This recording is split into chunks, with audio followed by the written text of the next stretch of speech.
नमस्कार दोस्तों, इन्फोवैक्स में मैं रोशन मैथिल आपका स्वागत करता हूं। दोस्तों, बेरोजगारी हमारे देश का एक बहुत ही बड़ा मुद्दा है। ऐसे में दो ही ऑप्शन हमारे युवाओं के पास में है। एक तो सबसे पहला कि वो कहीं पे रोजगार करे, किसी कंपनी किसी फैक्ट्री में काम करे जा करके, या फिर अपना रोजगार प्रारंभ करे। किसी कंपनी या किसी फैक्ट्री में काम करने के लिए काम होना बहुत जरूरी है, जो बिल्कुल नहीं है, इसीलिए तो इतना ज़्यादा बेरोजगारी है। तो बात ये आती है कि वो अपना रोजगार प्रारंभ करे। अब अपना रोजगार कैसे प्रारंभ करेंगे? क्योंकि अपना रोजगार प्रारंभ करने के लिए पैसे तो चाहिए, तो वो पैसे अब हमें सरकार देगी। वैसे लोन के कई और भी स्कीमें भारत में चल रहे हैं, लेकिन आज जिस स्कीम के बारे में मैं आपको बात कर रहा हूं, ये कोलेट्रल फ्री स्कीम है। इसमें आपको पैसे बैंक भी कई सारे ऑफर करते हैं। आपको पता है, जब आप बैंक में जाते हो लोन लेने के लिए, तो बैंक भी कई सारे बिजनेस लोन ऑफर करते हैं, लेकिन उसमें बैंक आपसे कोलेट्रल मांगती है। चूंकि यहां पे सरकार द्वारा एक स्कीम लॉन्च किया गया है, जिस स्कीम का नाम है प्रधानमंत्री रोजगार योजना।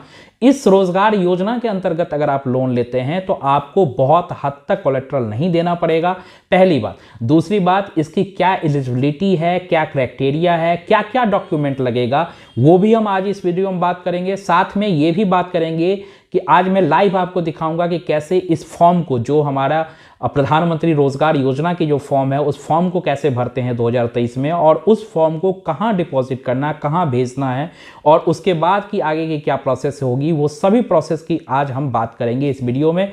तो वीडियो को पूरा देखिए। अगर चैनल पर नए हैं तो आपको पता है क्या करना है, चैनल को सब्सक्राइब कर लेना है, वीडियो को जरूर लाइक कर देना है, और बेल आइकन को दबाने से आपको पता है मेरा जो भी लेटेस्ट वीडियो आएगा वो आपके पास में पहुंच जाएगा। ठीक है, तो चलिए दोस्त शुरू करते हैं। शुरू करने से पहले हम अपने लैपटॉप की स्क्रीन रिकॉर्डिंग ऑन कर लेता हूं। ठीक है दोस्त, स्क्रीन रिकॉर्डिंग ऑन कर लेता हूं, और सबसे पहला चीज में आ जाता हूं। यहां पे आप देखिए, यहां पे क्या लिखा हुआ है कि no collateral is required for project up to 1 lakh. ठीक है, तो यहां पे एक चीज ध्यान रखिएगा कि यहां पे 1 लाख रुपए तक अगर आप लोन लेते हैं तो आपको कोई भी कोलेट्रल देने की जरूरत नहीं है। सिर्फ 1 लाख रुपए। देखिए, ये यहां जो लोन मिलेगा आपको वो 10 लाख तक मिलेगा, लेकिन अगर आप 1 लाख रुपए तक लोन लेते हैं तो आपको किसी प्रकार की कोलेट्रल देने की जरूरत नहीं है। दूसरा बोलता है कि अगर पार्टनरशिप प्रोजेक्ट हो, अगर 2 आदमी मिल करके आप इस काम को कर रहे हैं, तो यहां पे 1 लाख आपका और 1 लाख आपके पार्टनर का। कहने का मतलब, और जितने पार्टनर हो उतने 1-1 लाख जुड़ते चले जाएंगे।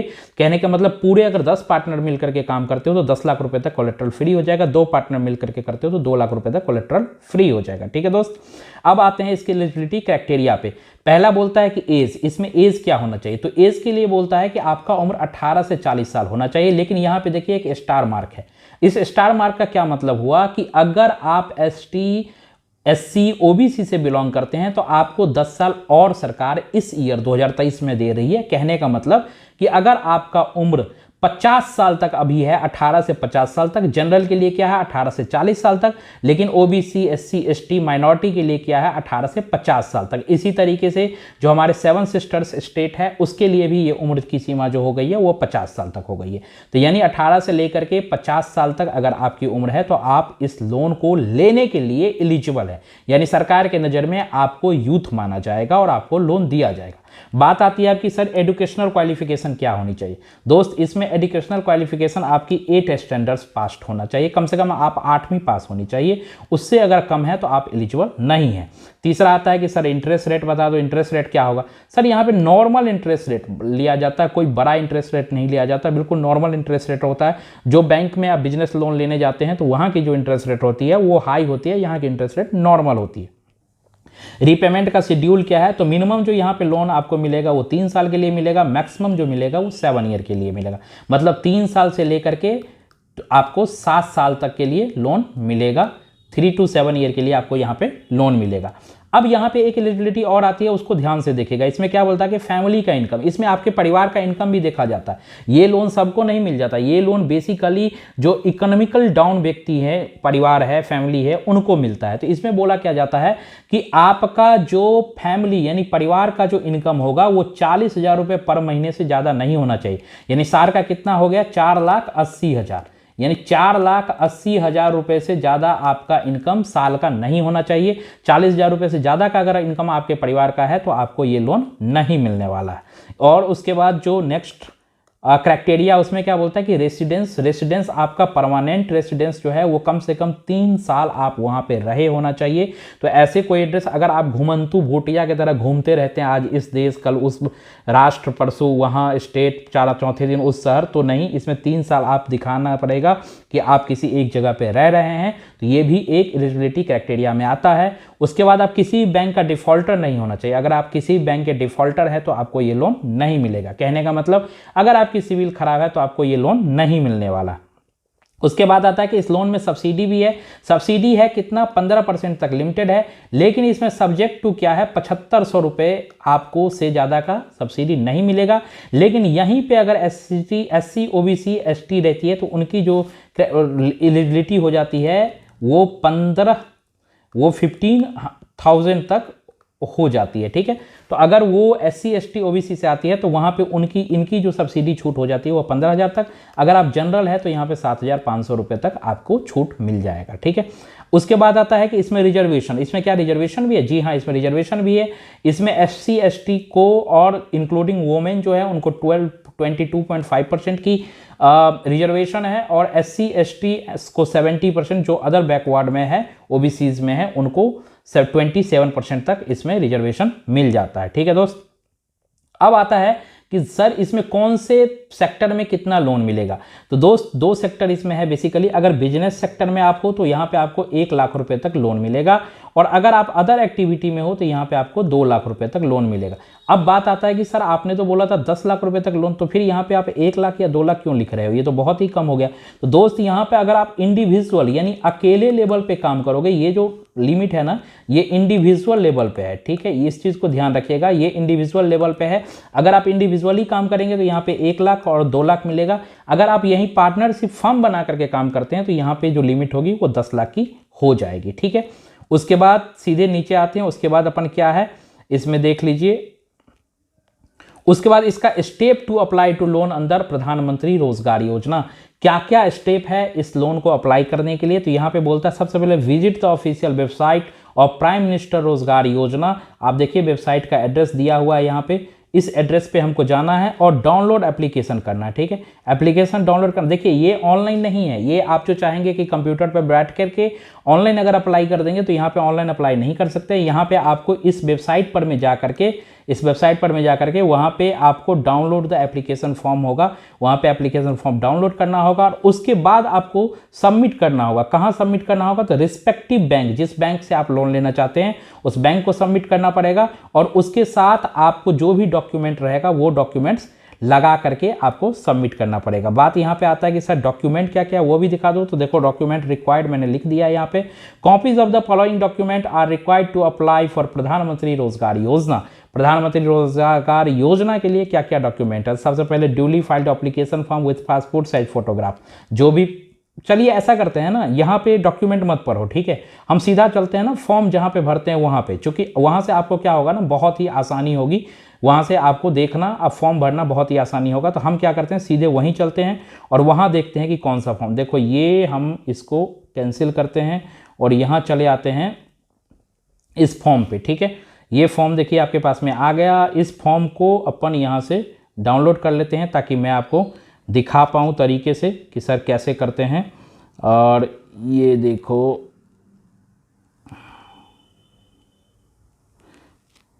इस फॉर्म को डाउनलोड कर लिया। ठीक है, अब ये डाउनलोड फॉर्म को अपन चालू करेंगे और मैं दिखाऊंगा इसमें कि क्या क्या भरना है ताकि आपको भी आसानी हो, आपको भी कभी दिक्कत ना हो। ठीक है, ये अभी देखो ये फॉर्म हमारा डाउनलोड हो गया। अब देखिए सबसे पहले यहाँ पे क्या लिखा हुआ है कि application from for financial assistant under prime minister रोजगार योजना फॉर एडुकेटेड अनएम्प्लॉयड यूथ।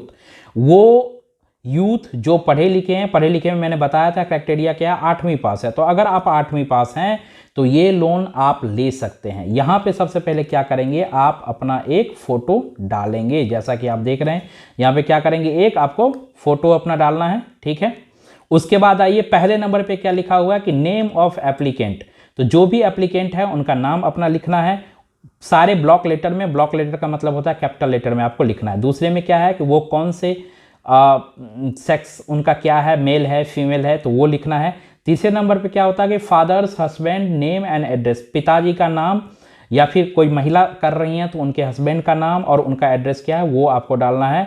तीसरे नंबर में ही है उनकी ऑक्यूपेशन क्या है वो भी आपको डालना है, और तीसरे नंबर में ही क्या है उनका एड्रेस क्या है वो भी आपको डालना है। चौथे में क्या है कि एड्रेस आपको अपना डालना है। देखो क्या लिखा हुआ एड्रेस सेल्फ, सेल्फ में क्या है आपका परमानेंट एड्रेस क्या है वो डालो। Village locality name of the गांव panchayat revenue village of the given, मतलब सारा आपको जो इन्फॉर्मेशन है वो पूरा डालना पड़ेगा, ऐसा नहीं कि थोड़ा बहुत करके चले गए। उसके बाद आपको पोस्ट ऑफिस क्या है, आपका पुलिस स्टेशन क्या है वो भी डालना है, आपको डेवलपमेंट ब्लॉक कोई है तो वो भी ब्लॉक का नाम यहाँ पे डालना है।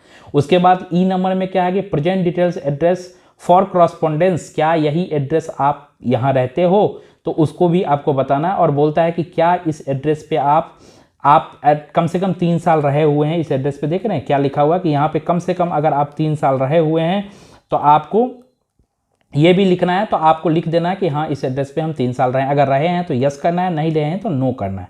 5वें नंबर पे जाएंगे एज पर्टिकुलर्स में, बोलता है कि डेट ऑफ बर्थ आपका क्या है, डेट ऑफ बर्थ डाल दीजिए, और जिस तारीख को आप अप्लाई कर रहे हैं उस तारीख तक आपकी उम्र क्या है वो भी आपको यहाँ पे कैलकुलेट करके लिखना है। उम्र कैलकुलेट करना बहुत आसान है, आप लिख सकते हैं। 6ठे नंबर पे है आपकी क्वालिफिकेशन क्या है। क्वालिफिकेशन में 2 क्वालिफिकेशन पूछ रहे हैं आपकी अकेडमिक में आपको पता है 8वीं पास लिखना है, अगर आप 9वीं 10वीं 11वीं 12वीं जो हो वो लिख दो, ठीक है। उसके बाद है टेक्निकल, कोई टेक्निकल क्वालिफिकेशन अगर आपके पास में है तो वो भी लिख दीजिए, अगर नहीं है टेक्निकल क्वालिफिकेशन तो नो कर दो। 7वें नंबर में है कि ट्रेनिंग रिसीव्ड इफ एनी, अगर किसी भी इंस्टीट्यूट से या गवर्नमेंट के इंस्टीट्यूट से आपने कोई अगर ट्रेनिंग ली है तो वो भी यस लिख दीजिए। अगर लिखा हुआ है तो उसके बारे में सारा इन्फॉर्मेशन दे दीजिए, उसका नाम कौन सा यूनिवर्सिटी था या कौन सा इंस्टीट्यूट था वो लिख दीजिए। अगर आपने कोई ट्रेनिंग नहीं लिया है तो आपको नहीं लिखना। 8वें नंबर पर जाना है, वहाँ पर क्या लिख रहा है कि whether the applicant is unemployed, if so whether registered with employment exchange, अगर आप अनएम्प्लॉयड हैं तो वो आपको यहाँ पे लिखना है, और कोई अगर एम्प्लॉयमेंट एक्सचेंज के साथ अगर आप रजिस्टर्ड है तो वो भी यहाँ पे लिखना है। जिसमें आपको पता है आप नहीं है तो आप नो लिख दो, ठीक है।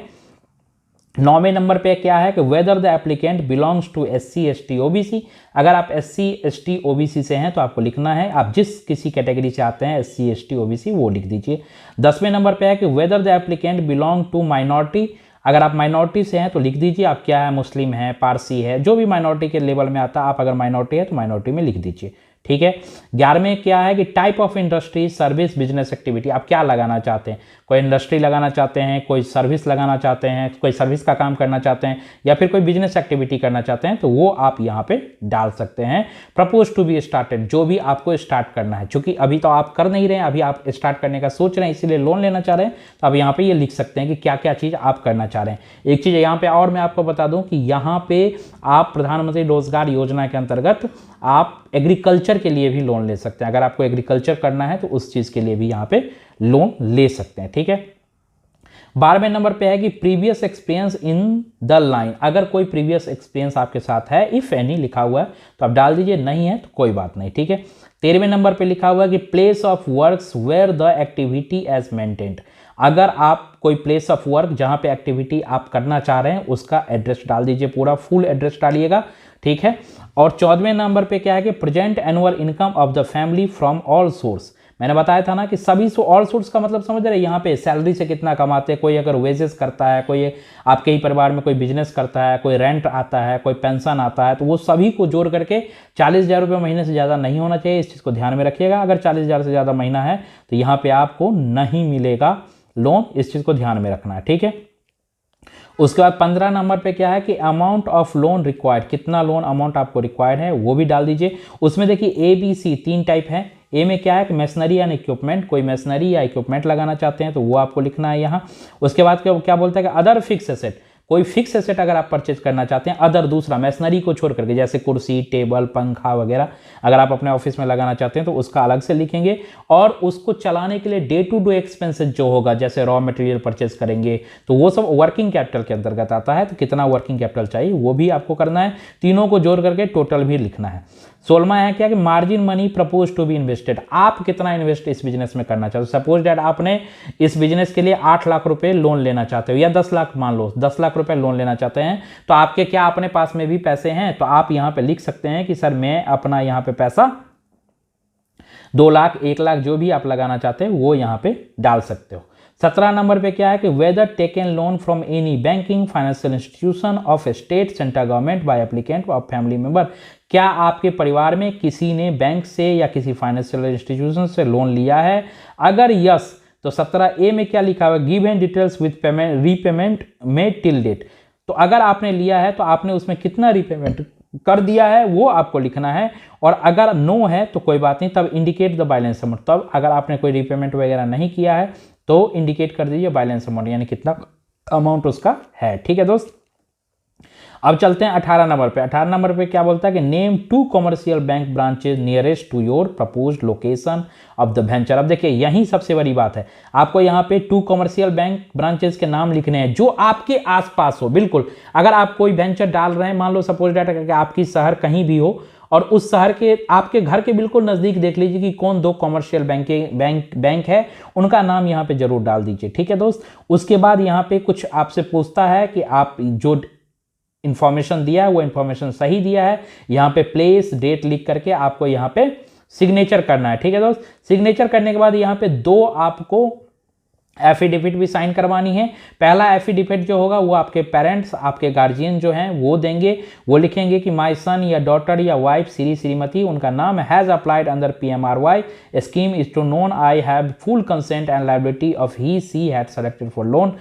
वो अपना एक कंसेंट देंगे कि मैं इसका गार्जियन हूँ, मैं इनका पेरेंट हूँ और मैं लोन लेने के लिए जो भी इसकी लायबिलिटी होगी उसको वहन करने के लिए मैं भी तैयार हूँ। तो यहाँ पे डेट होगा, और एक आपका होगा, आप एक एफिडेविट दोगे कि जो आपने इन्फॉर्मेशन दिया है वो सही है। जैसे इसमें लिखा हुआ देखिए कि डैट आई एम अनएम्प्लॉयड, मैं अनएम्प्लॉयड हूँ, that I am not in a position with master में on capital for the project, ये सब जो भी है आप देख लेंगे। मैं फॉर्म का जो लिंक है वो लिंक डाल दूंगा डिस्क्रिप्शन में ताकि आप उस फॉर्म को डाउनलोड कर सके आसानी से। ठीक है दोस्त, इसके बाद हम नीचे आते हैं, ये वही वेरी 2 डिपोनेंट होना चाहिए। आपकी जो एफिडेविट होगी उसमें 2 डिपोनेंट जो साइन करेगा बोलेगा कि हाँ ये जो लिख रहा है ऊपर वो सब सही है और कुछ भी इसमें गलत नहीं है। ठीक है, अब इसमें आता है कि क्या डॉक्यूमेंट लगेगा, और उस सब के 2-2 कॉपी आपके लगेंगे।